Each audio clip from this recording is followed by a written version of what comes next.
Hi, welcome back to HCB Global Academy. Today, we shall continue our course on fundamentals of financial markets. We shall discuss today about money market and related financial instruments.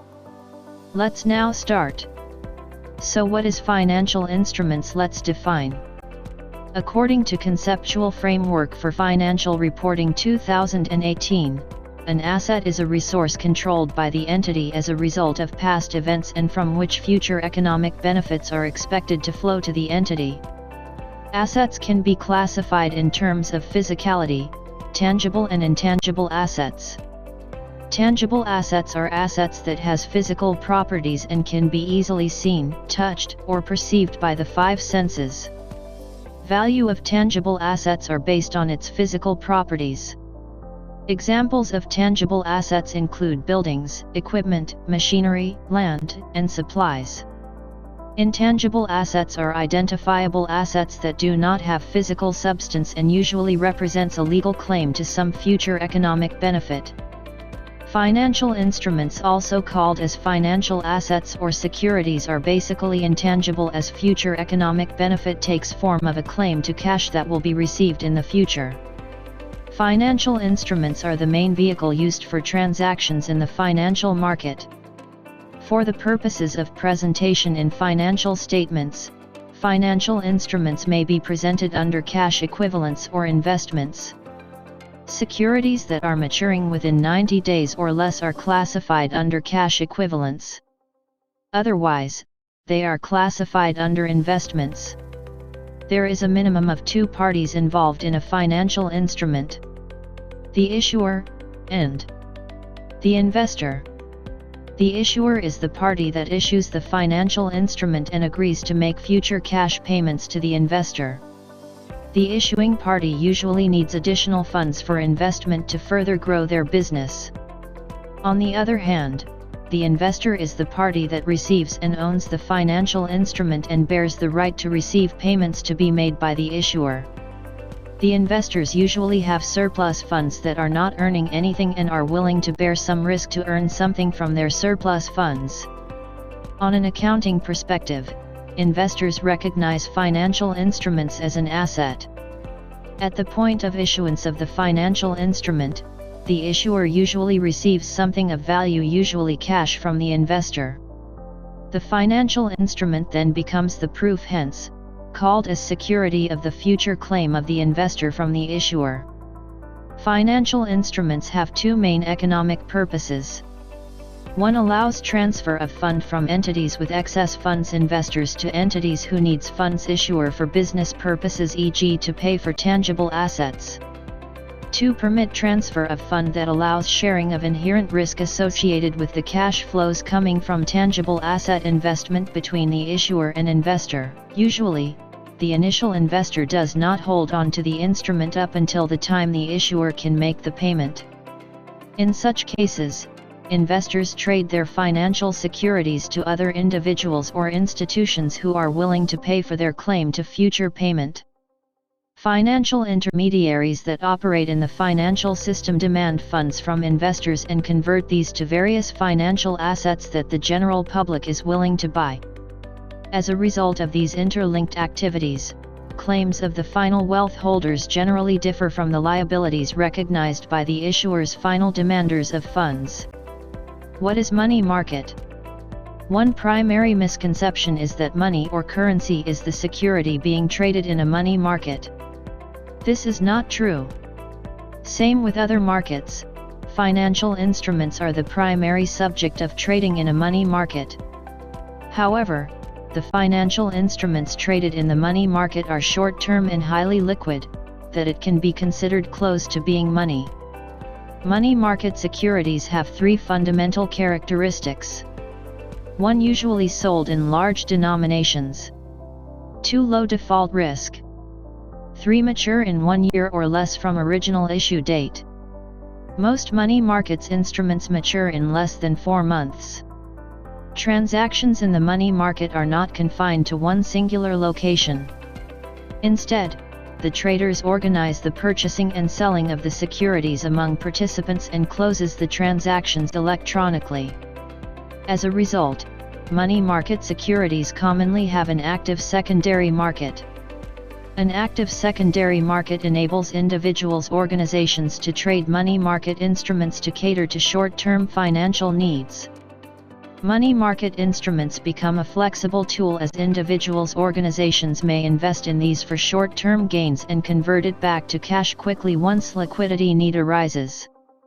On an accounting perspective, most money market instruments are considered as cash equivalents due to the fact that they mature, i.e., cash can be redeemed within 3 months or less from the date of purchase. Most transactions in the money market are very large, hence, they are considered as wholesale markets. The required size of the transaction usually averts individual investors indirectly participating in the money market. As a result, dealers and brokers execute transactions in the trading rooms of brokerage houses and large banks to match customers' buyers to sellers with each other. Despite this limitation, individual investors nowadays can invest in the money market by joining funds that trade mostly using money market instruments. A mature secondary market for money market instruments allows the money market to be the preferred place for firms to temporarily store excess funds up until such time they are needed again by the organization. Investors who place funds in the money market do not intend to earn high returns for their money. Instead, investors look at the money market as a temporary investment that will provide a slightly higher return than holding on the money or depositing it in banks. If investors believe that the prevailing market conditions do not justify a stock purchase or there might be a possible interest rate hikes impacting bonds, then they can choose to invest on money market instruments in the meantime. Holding on to cash is a very expensive option for investors as this does not generate any return. Any idle cash becomes an opportunity cost to investors by means of the interest income not earned by holding on to the cash. To reduce opportunity costs, money markets become a viable option to temporarily invest idle funds. Investors also plan their strategy to incur the lowest opportunity costs. Investors want to have an easy source of cash to be able to act quickly if there are available investment opportunities that come, but at the same time do not want to let go of potential interest income. As a result, they invest on money market securities to achieve these objectives. Financial intermediaries also use money market instruments to attain investment requirements or deposit outflows. On the other hand, money markets offer a least expensive alternative for fund demanders such as the government and financial intermediaries when they have short-term fund requirements. Fund demanders need to have funds quickly because the timing of cash inflows and outflows does not synchronize with each other. For businesses, timing of cash collections from revenue may not match when the business needs to pay its operating expenses. For government, collection of revenue only comes at certain points of the year tax payment deadlines, but expenses are incurred throughout the year. To resolve the need for funds as a result of the mismatch, these entities turn to money markets to obtain funds. Participants in the money market include the following: Bureau of Treasury. The Bureau sells government securities to raise funds. Short-term issuances of government securities allow the government to obtain cash until tax revenues are collected. Commercial banks issues treasury securities, sells certificates of deposits and extends loans, offers individual investor accounts that can be used to invest in money markets. Banks are the primary issuer. Negotiable certificates of deposits, bankers' acceptances and repurchase agreements. Private individual. These private individuals made their investment through money market mutual funds. Commercial non-financial institutions. These entities buy and sells money market securities to manage their cash, i.e. to temporarily store excess funds in exchange of somewhat higher return and obtain short-term funds. Investment companies trade securities in behalf of their clients. Makes a market for money market securities through maintaining an inventory of financial instruments that can be bought or sold. Investment companies help maintain liquidity of money markets since they make sure that sellers can easily sell their securities when the need arises. Finance commercial leasing companies. These companies raise money market instruments, i.e. commercial paper, to lend funds to individual borrowers. Insurance companies. These are companies that invest on money market to maintain liquidity level in case of unexpected demands, most especially for property and casualty insurance companies. Pension funds. Maintain funds in money market as preparation for long-term investing in stocks and bonds market. Need to maintain liquidity to meet obligations, but since future obligations are likely expected, huge money market investments are not necessary. Money market mutual funds. These funds permit small investors, for example are individuals, to invest in the money market by accumulating funds from numerous small investors to buy large denomination money market securities. Types of money market financial instruments. Money market instruments take the form of short-term deposits, government securities, commercial papers, and certificates of deposit which form part of the Philippine interest rate market. Money market instruments are governed by Philippine regulations and are influenced by market movements. Treasury bills. Treasury bills are government securities issued by the Bureau of Treasury which mature in less than a year. There are 3 tenors of Treasury bills: 191-day, 2 182-day, 3 364-day bills. The number of days is based on the universal practice around the world of ensuring that the bills mature on a business day. Treasury bills are quoted either by their yield rate, which is the discount, or by their price based on 100 points per unit. Treasury bills which mature in less than 91 days are called cash management bills, e.g. 35-day, 42-day. Being government securities, these are no longer certificated, i.e. scripless, same with the practice in other countries such as China, Canada, and USA. Banks that compose majority of the government security eligible dealers GSCD bid for T-bills in the weekly auctions held by the Bureau of Treasury. The banks then resell the T-bills to investors. Treasury bills have virtually zero default risk since the government can always print more money that they can use redeem these securities at maturity. Risk of inflationary changes is also lower since the maturity term is shorter. Market for Treasury bills is both deep and liquid. Deep market means that the market has numerous different buyers and sellers, while liquid market means that securities can be quickly traded at low transactions costs. Investors prefer to go to a deep and liquid market such as Treasury bills since there is only little risk that they will not be able to liquidate the securities when they prefer to. Government securities, particularly Treasury bills, are the safest investment instrument in the market. Because they are backed by the full taxing power of the government, they are practically default risk-free. While there may be market risks owing to changes in interest rates, these are an attractive investment vehicle since the safety of the investor's principal is assured. These are also marketable and highly liquid. They can be traded easily in the secondary market anytime the market is open. Interest rate is not explicitly stated in the Treasury bill. Hence, interest is not actually paid by the government when they sell this security. Instead, Treasury bills are issued at a discount, meaning lower price than the par value at maturity. The return realized by investors come from the increase in the value of the security's purchase price to the price upon maturity. This means that for a 1,000 pesos, Treasury bill sold at 99 pesos, the investor only needs to pay 990 pesos as their investment. Once they redeem the Treasury bill at maturity date, they will be able to collect the 1,000 pesos. Simply put, they had a return of 10 pesos from this investment. Treasury bills can be sold via 2 methods, 1 auctions or competitive bidding, and 2 non-competitive bidding. In auctions, the Bureau of Treasury announces quantity and type of securities that they will sell. Interested parties give bid offering and the Treasury accepts the highest bids.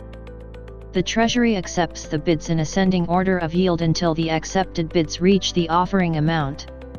Each accepted bid is awarded at the highest yield paid to any accepted bid. In non-competitive bidding, bidders only give the amount of securities that they want to buy. The Treasury accepts all non-competitive bids. The price for all the securities under non-competitive bids is set at the highest yield paid to any accepted competitive bid. In essence, non-competitive bidders still pay the same price that are paid out by competitive bidders. The main difference between the two methods is that competitive bidders may or may not receive allocation from the securities being sold, while non-competitive bidders are guaranteed to receive the securities. When analyzing investments, investors often try to compare performance of financial instruments with each other. To address this, most investors look at percentages to be able to compare returns better. At the point of view of investors, the discount rate indicates how much return, in percent, they can get from a particular security. The annualized discount rate for a non-interest-bearing security like Treasury bill is described in the equation presented where BV equals face value or market value, BP equals purchase price, D equals tenor or period in days. For example, a 1,000 peso Treasury bill with a 91-day tenor can be purchased at 995 pesos. To compute for the discount rate, we just need to substitute above information in the formula. Annualized discount rate is therefore 1.98%. Another variation of the annualized discount rate is what we call the investment rate. The investment rate addresses two weaknesses of the discount rate. The first one is the use of face amount as the denominator. Since the investor will pay less than the face amount and the security is sold as a discount instrument, the computed return is understated. The second weakness is the use of 360 days to annualize the return, which also understates the return. To be more specific, investment rate uses 365 days, 366 days during leap year to annualize the return. The investment rate portrays a more accurate representation of how much investor will earn from the security, since it uses the actual number of days per year and the true initial investment in the computation. This equation presents the formula for the annualized investment rate, where BV equals face value or market value, BP equals purchase price, M equals number of days to maturity. Using the previous example, the annualized investment rate is 2.02%. Treasury bills are also known to be very near to the definition of a risk-free asset. As a result, interest earned on Treasury bills are among the lowest in the market. Investors may find that earnings from Treasury bills may not be sufficient to cover for changes in purchasing power brought by higher inflation.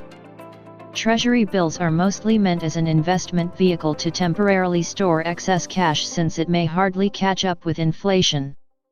Repurchase agreement. A repurchase agreement (repo) is a financial contract involving two securities transactions: a sale purchase of a debt security on a near date and a reversing purchase sale of the same or equivalent debt security on a future date.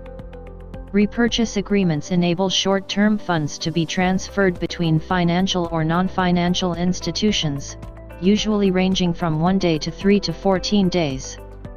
Some repos can also range from 1 to 3 months. Repos are a key component of the debt securities market that produces short-term cash or securities liquidity critical to price-making activity of fixed-income dealers.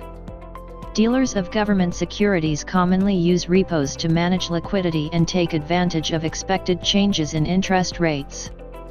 Dealers sell their securities to a bank with an accompanying repo agreement promising to buy the securities back at a specified future date. Essentially, repos are collateralized loans. In the Philippines, the government through BSP also uses repo to enforce monetary policy.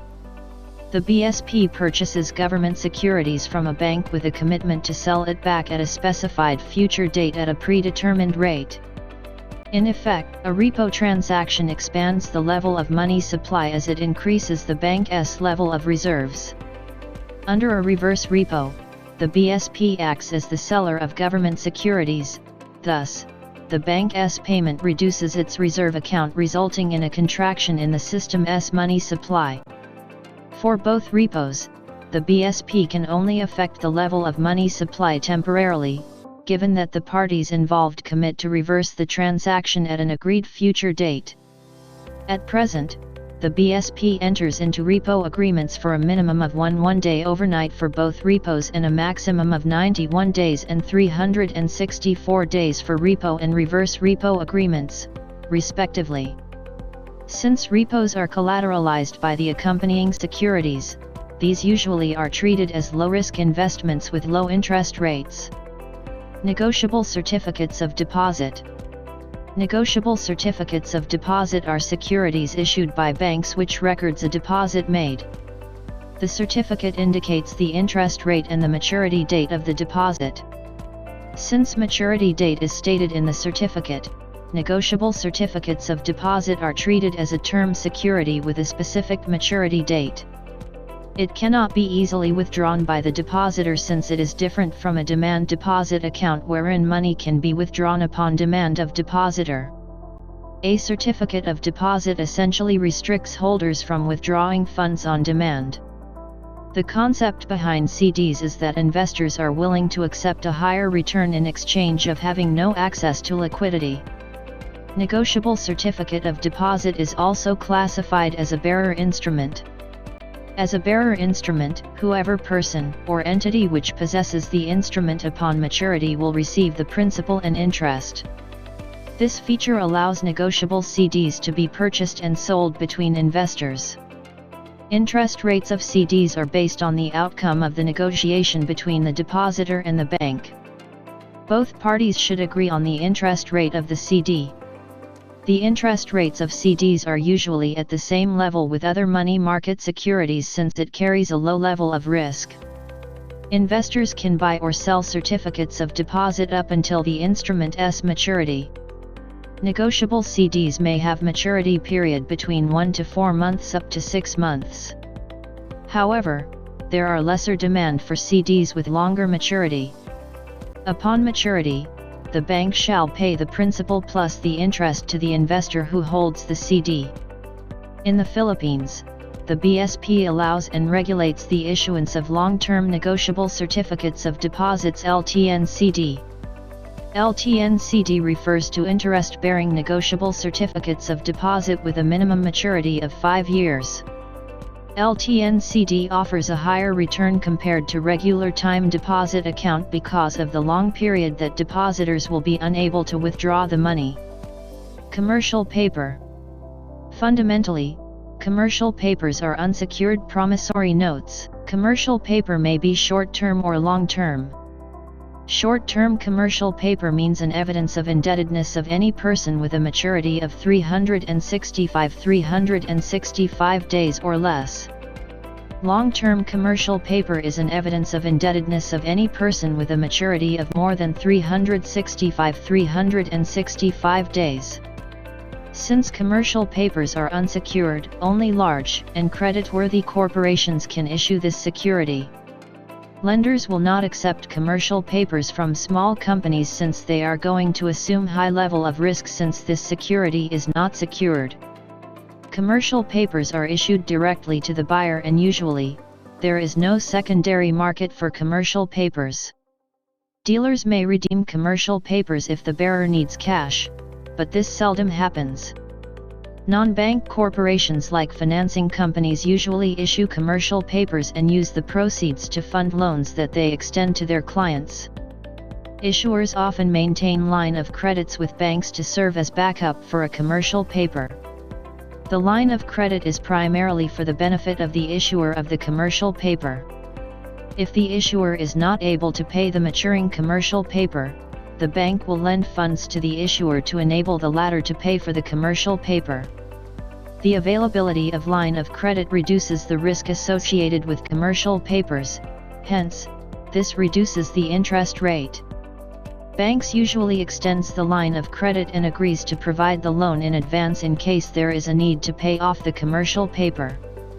In exchange, the issuer pays of a service charge in exchange of the line of credit.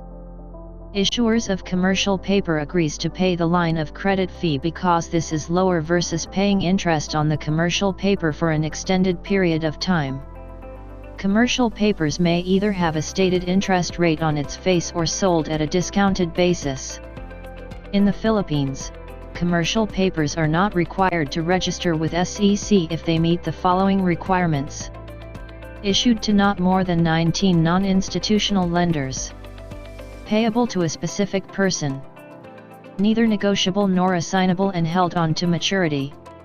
Amount not exceeding 50 million pesos. Otherwise, companies need to register with SEC first prior to issuing any commercial paper. Banker S acceptances. Banker S acceptances refer to an order to pay a specified amount of money to the bearer on a specified date. Banker S acceptances are often used to finance purchase of goods that have not yet been transferred from the seller to the buyer.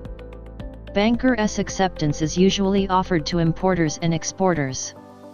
An acceptance is formed when a draft or a promise to pay is made by the bank's client and the bank then ultimately accepts, promising to pay in behalf of the client.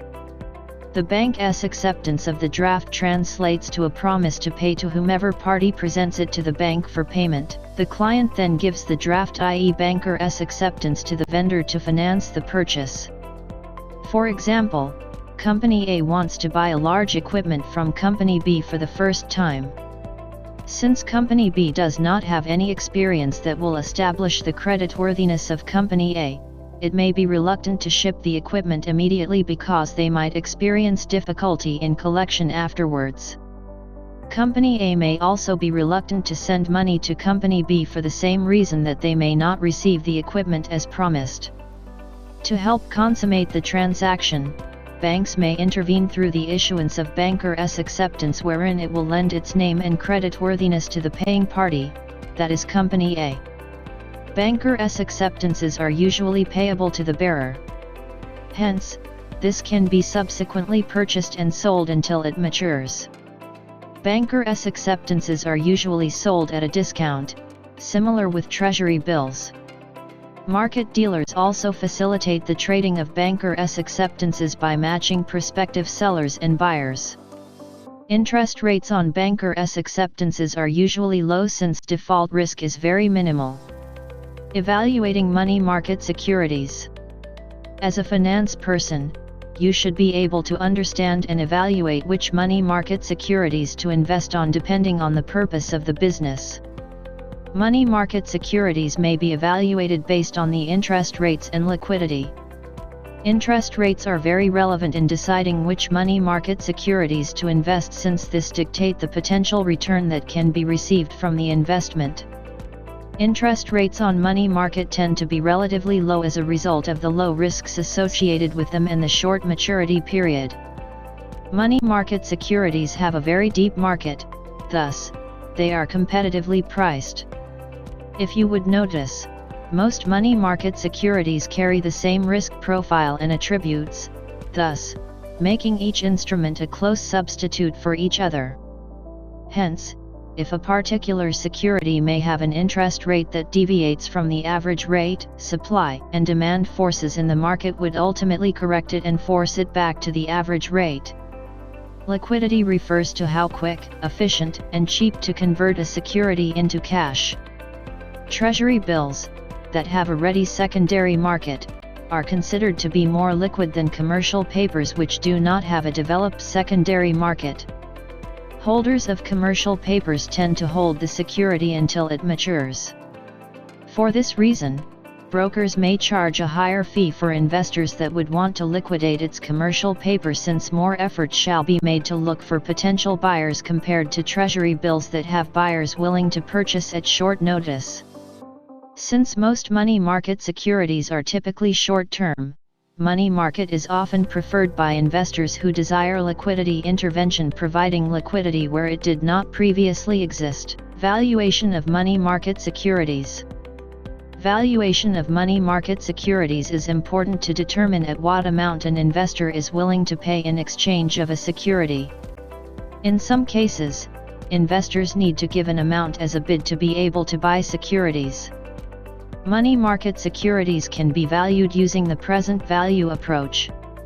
The interest rate used in the valuation shall reflect the required return from the instrument based on the investor's perceived risk. Investors may also use the prevailing interest rate in the market for the type of security being purchased. This equation presents the valuation formula, which is practically present value formula, where SB equals face value of the security, I equals interest rate, N equals number of periods. For example, face value of a 1-year treasury bill is at 1,000 pesos with an annual interest rate of 3%. To compute for the value of the treasury bill, use the formula above. The face value which will be received upon maturity is 1,000 pesos. The interest rate will be 3% and the number of periods is 1 since it has a 1-year maturity term.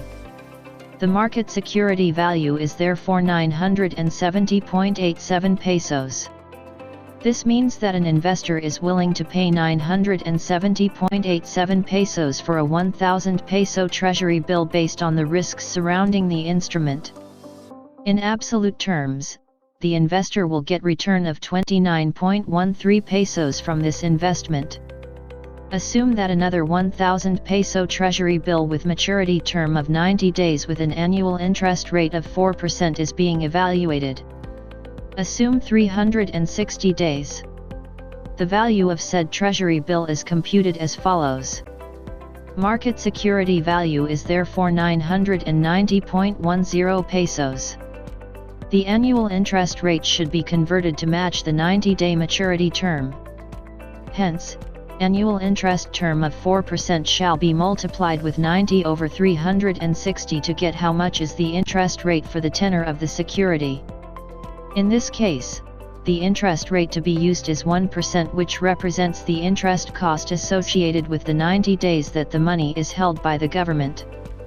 As a general rule, as the interest rate rises, the value of the security becomes lower. This means that the market risk increases, thus the impact on the value of the securities also reduces. That's all for this chapter. Let's summarize. Financial instruments are the main vehicle used for transactions in the financial market.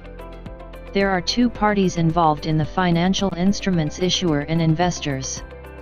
Money market, where the money and currency were traded. There are three fundamental characteristics: are sold in large denomination, low default risk, and mature in 1 year or less from original issue date. Common types of financial instruments are treasury bills, repurchase agreements or repo, negotiable certificates of deposits, commercial paper, and bankers' acceptances. In evaluating money market securities, interest and tenor of the securities before maturity are the large factors. As the interest increases, the value of the securities reduces. Investors must ensure apples-to-apples comparison among the securities to determine. Thank you, and watch out more of this educational videos from HCB Global Academy. Goodbye.